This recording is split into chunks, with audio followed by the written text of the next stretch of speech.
Today, I wanted to just really hit on something, dealing with pain.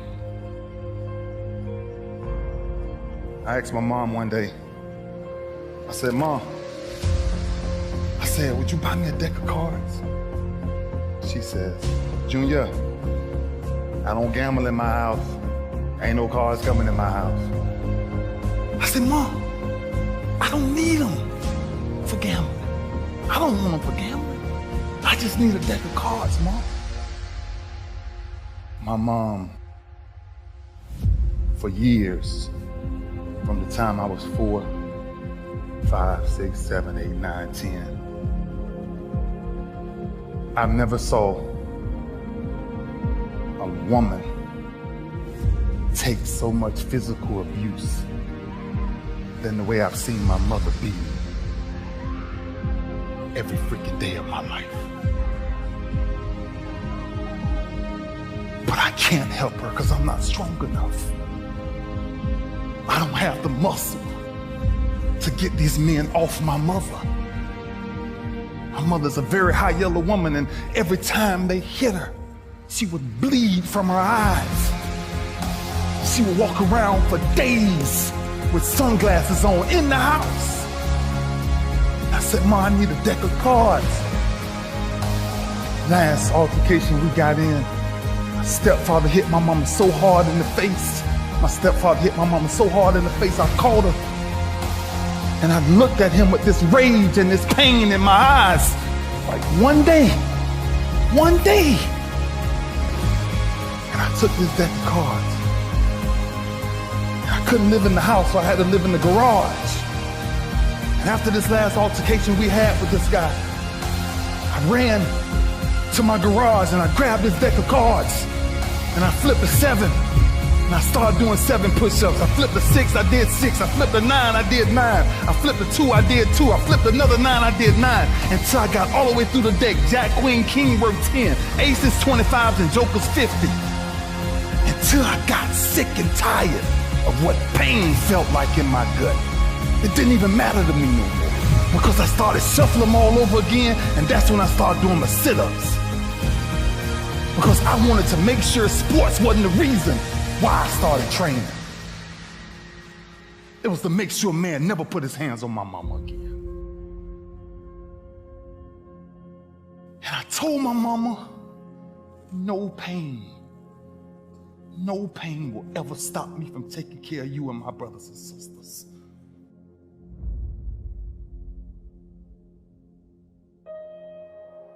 That's why I started doing what I started doing. Sports was a byproduct of what people started to see. It was the behind the scenes that was driving me crazy. There's 2 sides of pain that I don't think a lot of people really understand. There's one side of pain that's the suffering and the discomfort side of pain. But then there's another side of pain that's called effort. It's called glory. It's called, if you can find a way to push through pain, there's something greater on the other side of it. And if you never tap into it, it's because the first time you felt that you backed off. The first time you felt, that burn. The first time you felt that it's too much. And we rationalize with ourselves to where we automatically stop. That's why a bunch of us give up so much in life so quickly. That's why kids have a problem finishing things in today's time. Because as soon as they feel a small bit of discomfort, of things ain't right, they're gone. I can't do it no more. But suppose I told you the greatest pain of my life is the reason I'm standing here today.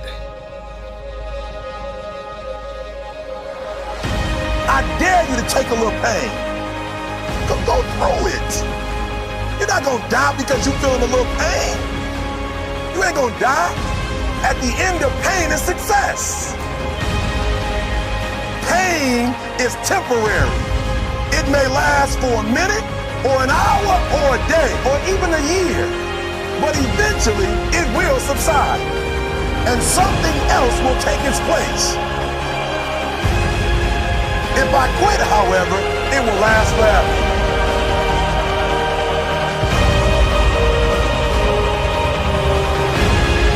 On the other side of that pain, on the other side of that pain, on the other side of that pain is your promise. At 10 years old, I picked up these deck of cards. And one day I counted them. And I found out there was 52 of them in the deck of cards. 52. And I turned my greatest pain into, in my business, with the greatest achievement ever is the touchdown Barney Trophy. 52 cards. And ironically, my number ended up being 52. There's not a person on my team in 16 years that has consistently beat me to the ball every play. That ain't got nothing to do with talent. That's just got everything to do with effort. Nothing else. 15 straight years. 12 Pro Bowls later, if you want numbers. I done saw all of it. And the only thing that's kept me around is my effort. So when you put on this, all I ever knew, because I wasn't a number one recruit, I wasn't a number one linebacker, I wasn't even in the media guy. All I ever knew was effort will get me seen on tape. Effort will get me noticed to get to the league. Effort would one day take care of my mom and my kids. Effort, which is between you and you. Nobody else can give you effort. Effort is within inside, man. And I'm still grinding because the next kid is talking about he getting too old. Keep watching me if I am. Nobody ain't got to convince me of what I do.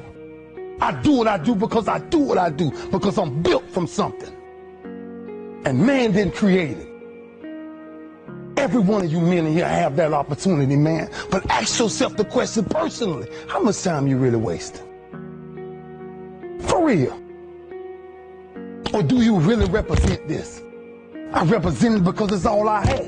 It's the only brotherhood I ever been formed to. That's why when I see y'all perform on Saturdays, that is my peace. That's why I run to the hotels. I don't need to talk to nobody before my games. I just need to see what I once came from. I sat in these same chairs you guys sat in, man. I sat around the greatest athletes in the world. And then I found myself totally different because everybody was asking the question, who is this kid? I'm just sharing my story to tell y'all, every time you think somebody got it good, man, it ain't always good. Somebody just, some people just make up their mind and they just grind and say the heck with it, man. Because sometimes that's all you can do. How much of our brains are we really gonna use? I use mine to tell somebody today, September 11th, when I step on the field against the Pittsburgh Steelers, if that's what God's will is, there's no other man out there willing to give up what I'm willing to give up. I said that in 1993, when I said I wanted to be the greatest Hurricane, and the only thing that I got in the middle of all of that distance is the only thing that follows work, is results. There's no other blueprint. I ain't got no other secrets to tell y'all today. I ain't come here for nothing else but to tell you, if you want to do something, work at it. You want a better relationship with God, work at it.